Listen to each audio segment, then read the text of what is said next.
Hi, everybody. My name is Dr. Brittany Warman, Hi, I'm Dr. Sarah Clito.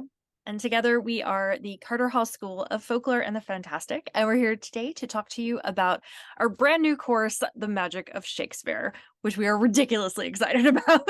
We really are. We have been wanting to teach this course for 2 years, Yep. and now we are finally doing it. It is a 5-week course this time because there is so much that we want to say that it's going to take at least that long to say At it. least that, like, yeah, I'm sure these are going to be super long, but Yes, and we have two fantastic guest lecturers coming in to tell you even more and to share more of their expertise with you as well. So, like, basically all of the Shakespeare, every Shakespeare that you could every Shakespeare. possibly So, yeah. possibly desire. Yeah, so we have 5 weeks. The first week we're going to talk about Shakespeare. Shakespeare through the folkloric lens. So we're going to talk about how, as folklorists, we approach Shakespeare and look at the sort of sources that he had for the different plays and how those really can illuminate parts of the story for you.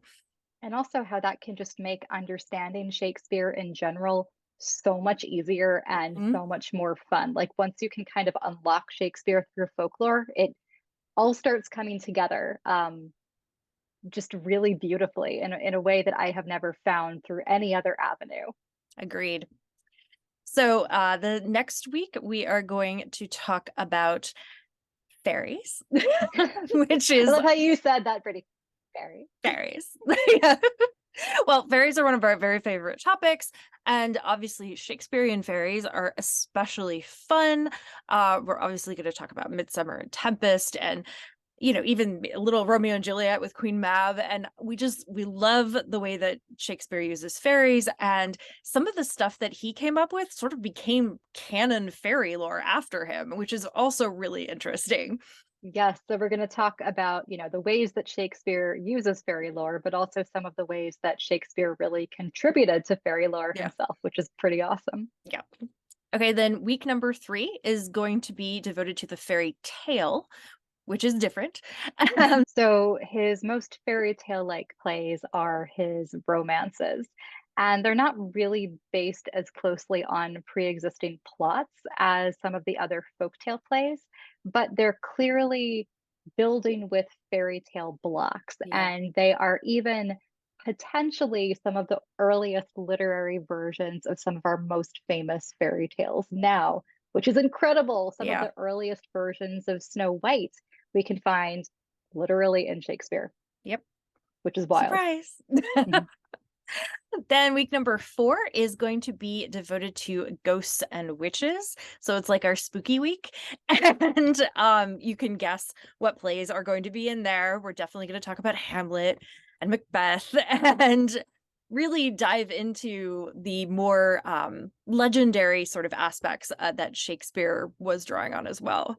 Yeah, we're also going to talk about Shakespeare and the Gothic and how some of Yes. these plays are combining, you know, folklore with some of these very kind of like early proto-Gothic tropes in order to create these like legendary Gothic-y haunting stories. Yeah, I would even argue that many of those, especially the early Gothic writers, were really drawing on elements that Shakespeare really put into practice. For sure. And then our last week is all about gender, which is a little bit of a departure from all the more folklory stuff. But we couldn't not talk about it because it's so much fun. And Shakespeare is like the master at these really funny and wonderful cross-dressing plays. And also just gender throughout the stories is really worth talking about. Yeah, and also gender is often constructed through folklore, so that's Yeah. fun to talk about too.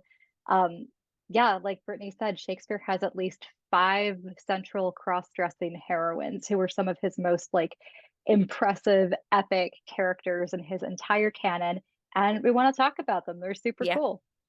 So we're throwing that in So as well. throw that in there too. And then, of course, we have our seminars, which are going Yeah. to be unreal. We're going to talk all about Shakespeare and Shakespearean adaptation. You don't have to talk about or you don't have to join the seminars if you don't want to. You can definitely take the course without it. But we really, really hope that if this sounds exciting to you, that you will hop in there with us because it's going to be so cool. We're talking about such an incredible range of texts. We're going to be Yes, talking it's about wild, like, like, how many things yeah, get in, or Shakespearean adaptations. yeah, we're looking at a middle grade novel, a romance novel, a graphic novel, a film from like the late 90s. It's going to be a good time. Yeah, So it's we gonna be good. if this sounds cool, definitely join us for the seminars too. It's going to be so much fun to really break down how adaptation works and even talk a little bit about how you can do it yourself if that's something that you're interested in. Exactly. All right, so that's our little spiel about our new course, The Magic of Shakespeare. We are so excited about this one. Please feel free to read through the page and all of the information we put up there. This is like the longest sales page we've ever had. So And tons of feel info there. free to reach out to us via email with any questions if you have them. Yep. Otherwise, we hope to see you in class. Hope to see you in class.